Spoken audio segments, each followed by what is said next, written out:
The screen of my iPhone lit up with a number I hadn't seen in 2 years. My hands trembled slightly as I stared at it, memories flooding back of that devastating night when everything fell apart. Mark's name flashed insistently, demanding attention just like he always had. I let it ring 4 times before answering. Hello? My voice was steady, calmer than I felt. Sarah? Mark's voice cracked. He sounded different, desperate, broken. Nothing like the confident man who'd walked out on me 2 years ago after gambling away everything we built together. My name is Sarah Mitchell, and at 34, I was listening to my estranged husband cry into the phone after destroying our life savings and abandoning me with crushing debt. The irony wasn't lost on me. I've made a huge mistake, he sobbed. I should never have left. You have to let me explain. I gazed around my office, my real estate office, to be precise, taking in the awards lining the walls, the stack of closing documents on my desk, and smiled. 2 years ago, this conversation would have shattered me. Now it was just another Tuesday afternoon. Sure, Mark, I said, keeping my tone neutral. Let's meet. We can talk about everything. He exhaled sharply, relief evident in his voice. Really? God, Sarah, thank you. I knew you'd understand. You always understood. That's what he counted on. My understanding, my forgiveness, my tendency to see the best in people even when they showed me their worst. It's what had kept me with him through the small lies that became bigger, through the investment opportunities that drained our savings account, through the credit card debt he hid until it was too late. Café Luna, tomorrow at 2. I suggested, naming the coffee shop where he'd first told me about cryptocurrency, his eyes shining with dreams of quick riches. We can discuss everything there. Yes, perfect, he agreed quickly. I'll tell you everything, explain about the crypto market crash, about DeFiMax and how they promised. Tomorrow, Mark, I cut him off. We can talk about it all tomorrow. After hanging up, I leaned back in my chair, my mind drifting to that night 2 years ago. I'd come home from my job as a middle school math teacher to find Mark pacing our small apartment, his face ashen. It's gone, he'd said, his voice hollow. All of it. DeFiMax. The platform collapsed. They took everything. I'd stared at him, uncomprehending at first. What do you mean, everything? Our savings, the house down payment, the investment accounts, he'd swallowed hard. I thought I could double it, triple it, the returns they were promising. The room had started spinning as the magnitude of what he was saying hit me. Nearly $200,000. Every penny we'd saved over 8 years of marriage, gone in a crypto scam. But that wasn't even the worst part. There's more, he'd whispered, unable to meet my eyes. I took out some loans, credit cards in our names. I was trying to recover the losses, make it back before you noticed. $50,000 in credit card debt. He forged my signature, opened joint accounts, maxed them out chasing his crypto dreams. And now he was running away, leaving me to deal with the aftermath. I can't face this, he'd said, grabbing his pre-packed bag. I'm sorry, Sarah. I'm so sorry. I'd watched him walk out, too stunned to cry, too numb to stop him. The next day, I'd learned he'd quit his job at the tech startup where he worked. His phone was disconnected. He'd vanished, leaving me with nothing but debt and broken promises. But that night, sitting among the ruins of our life together, something had shifted inside me. I'd always been good with numbers, had always understood the power of compound interest and smart investments. I tried to tell Mark that get-rich-quick schemes never worked. That patient, strategic growth was the key to building wealth. He'd never listened. He wanted fast money, crypto millions, the excitement of high-risk trading. And now here I was at 32, starting over with less than nothing. The next morning, I called in sick to work and started making plans. First, I contacted a lawyer who specialized in debt and divorce cases. Then I called my brother Mike, who'd been in real estate for years. I need a change, I told him. I need to rebuild, and I need to do it my way. Mike had listened, really listened, as I laid out my plan. I'd always helped him with the financial aspects of his real estate deals, understanding market analysis and investment potential. Now I wanted to do it myself. You'd be great at it, he'd said. But what about the teaching job? The benefits, the stability? I'll keep teaching for now, I'd replied. But nights, weekends, I'm going to study for my real estate license. I'm going to learn everything I can about property investment, about building real wealth. And I did. For 6 months, I worked my teaching job, studied real estate in every spare moment, and systematically negotiated with creditors to manage the debt Mark had left me with. I lived on rice and beans, sold everything I could, and put every extra penny toward paying down those credit cards. I got my real estate license on a Wednesday. By Friday, I had my first listing through Mike's connections. A month later, I had 3 more. It turned out my teaching skills translated perfectly to real estate. I could break down complex market data for clients, help them understand their options, guide them through the biggest purchase of their lives. Within a year, I paid off half the credit card debt through commissions and careful budgeting. 6 months after that, I opened my own boutique real estate firm specializing in investment properties and first-time homebuyers.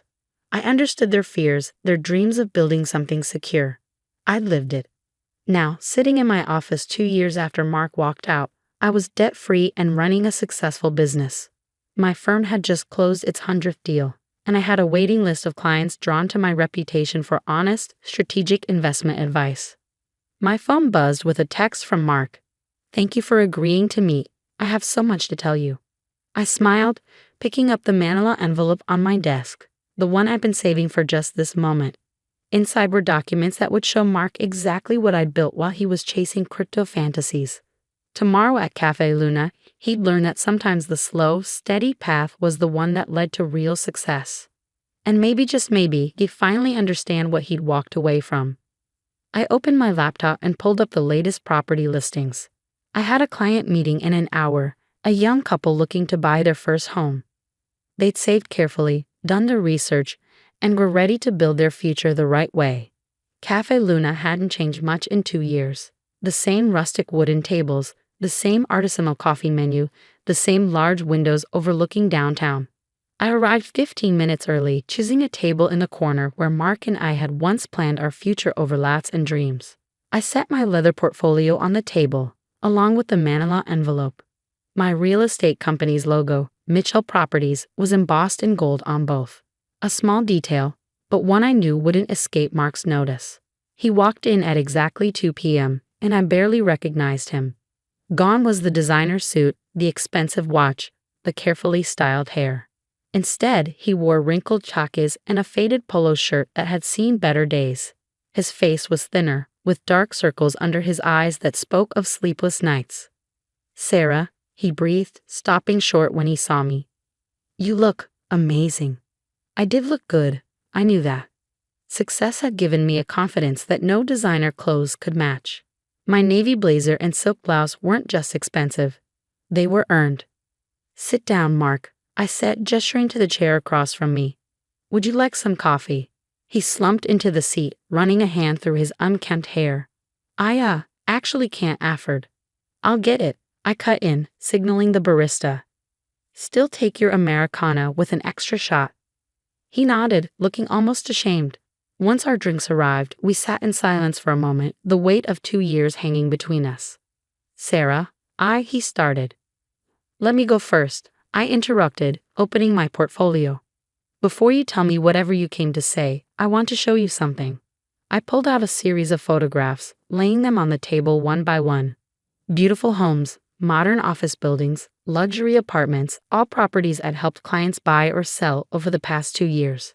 "These are just a few of my recent deals," I said calmly. "Mitchell Properties specializes in investment real estate. We've closed over 100 transactions in the past year alone." Mark's eyes widened as he looked at the photos, then at me, then back at the photos. "Mitchell Properties? You started your own company?" I nodded, pulling out more documents. "After you left, I had 2 choices. I could let your mistakes destroy me, or I could rebuild. I chose to rebuild." His hands trembled slightly as he reached for his coffee. "The debt? I know I left you with $50,000 in credit card debt," I finished for him. "Yes, you did. Would you like to see how I handled that?"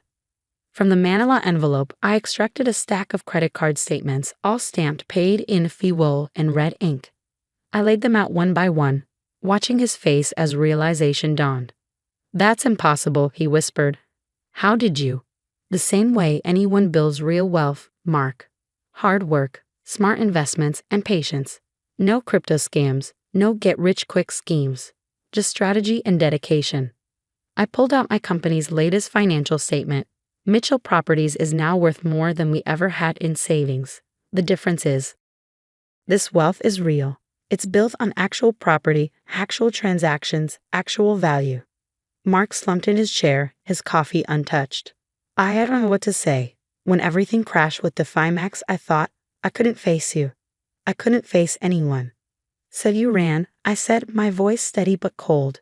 You left me to deal with the debt, the creditors, the shame. Do you know what that was like, Mark? Having to explain to everyone why my husband had disappeared. He flinched at my words. I was a coward, he admitted. I've spent the last 2 years trying to recover, trying to make it back, but everything I touched turned to dust. Every investment, every opportunity. Because you're still looking for the easy way, I said, pulling out one final document.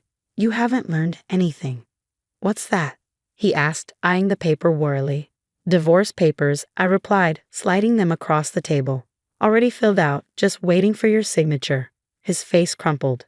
Sarah, please, I came back because I still love you. We can start over, rebuild together. I've changed, I swear. I studied him for a moment, remembering all the times I believed his promises, all the times I'd given him another chance. But I wasn't that person anymore. You want to know the biggest lesson I learned after you left? I asked, leaning forward slightly. Real value isn't about quick returns or crypto millions. It's about building something sustainable, something that helps others while helping yourself. I tapped the stack of property photos. Every one of these transactions represents a family finding their dream home, an entrepreneur starting their business, an investor building their portfolio the right way. That's real wealth, Mark. That's real success. He stared at the divorce papers, his hands clenched in his lap. I have nothing, he said quietly. No job, no savings, nowhere to live. I've been staying on friends' couches, barely getting by. I thought if I could just come back. You thought I'd save you, I finished, like I always did before.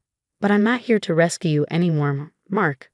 I'm here to finally close this chapter of my life and move forward. Mark's hands shook as he reached for the divorce papers, his coffee now cold and forgotten. What if? He swallowed hard. What if I told you I have a lead on recovering some of the DefiMax money? There's this lawyer who specializes in crypto fraud. I held up my hand, stopping him mid-sentence. Are you seriously trying to pitch me another scheme right now? The familiar glint of desperate hope in his eyes told me everything. He hadn't changed at all. He was still looking for the easy way out, still trying to chase phantom riches instead of building something real. It's not a scheme, he insisted, leaning forward. This lawyer, he's already helped other victims recover their investments. We cold. There is no we anymore, Mark.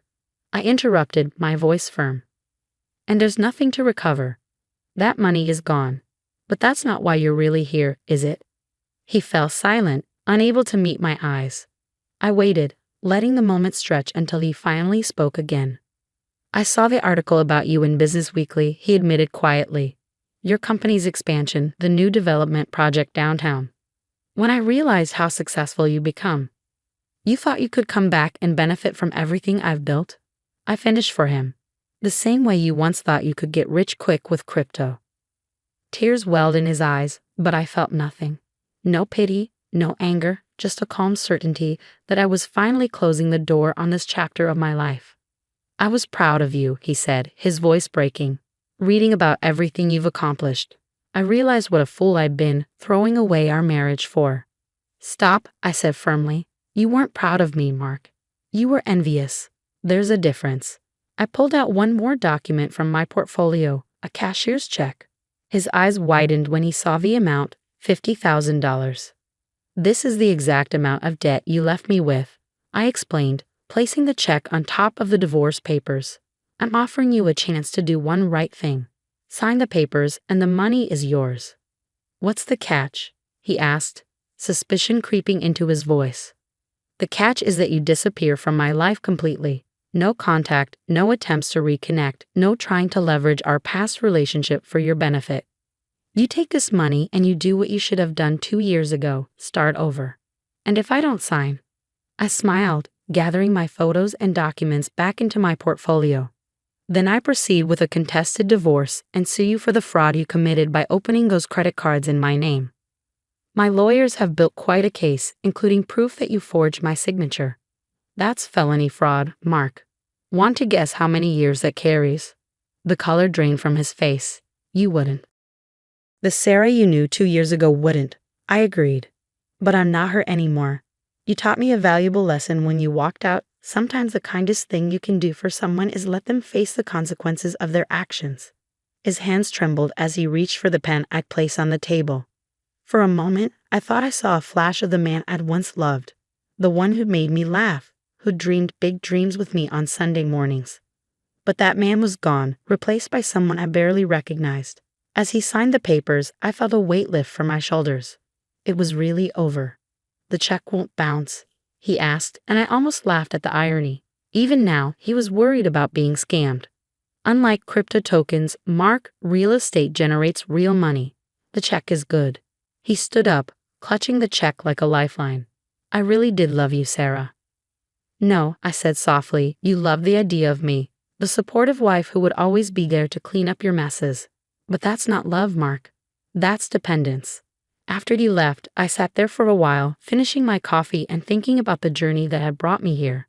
The night he'd walked out had felt like the end of my world, but it had actually been the beginning. My phone buzzed with a text from Jessica, my newest agent. Client meeting in 30 minutes. The Hendersons are ready to make an offer on the downtown property. I smiled, gathering my things. The Hendersons were a young couple, reminded me a bit of Mark and me when we first started out. But unlike us, they were doing things the right way. Careful planning, thorough research, no shortcuts. As I drove to my office, I thought about the check I'd just given Mark. Some might think I was crazy, giving him money after everything he'd done. But I knew it wasn't really about him. It was about me, about finally cutting all ties with my past and moving forward without any loose ends. The next morning, I stood in front of my team at our weekly meeting. 20 ambitious real estate agents, all drawn to my firm's reputation for integrity and smart investment strategies. Remember, I told them, our job isn't just to sell properties. It's to help people build sustainable wealth, to guide them towards smart decisions that will serve them well in the long run. There are no shortcuts to success, but there is a proven path. Later that day, I received a final text from Mark. Thank you. I'm sorry for everything. I didn't respond. Instead, I focused on my computer screen, where I was reviewing plans for our newest project, a mixed-use development that would bring affordable housing and small business spaces to a struggling neighborhood. This was real value, real impact, real success. The manila envelope with the signed divorce papers sat on my desk, ready to be filed. Next to it was a framed copy of the Business Weekly article Mark had mentioned. The headline read, From Teacher to Real Estate Mogul, How Sarah Mitchell Built a $1 Million Empire from Nothing. But they got it wrong. I hadn't built it from nothing. I'd built it from lessons learned, from hard work, from the ashes of broken dreams and betrayal. And in the end, that made it all the more valuable. I opened my calendar to check my next appointment. Another client meeting, another chance to help someone build their future the right way. This was my legacy now, not the money or the success, but the knowledge that I was helping others avoid the mistakes I'd learned from. The sun was setting over the city skyline, casting a golden glow through my office windows. From up here, I could see several properties I'd helped clients purchase, each one representing a dream realized through patience and persistence. Mark's final text still glowed on my phone screen, but I deleted it without a second thought. Some chapters need to stay closed, some bridges need to stay burned, and some lessons need to stay learned. Besides, I had work to do. Real work, building real value, one property at a time.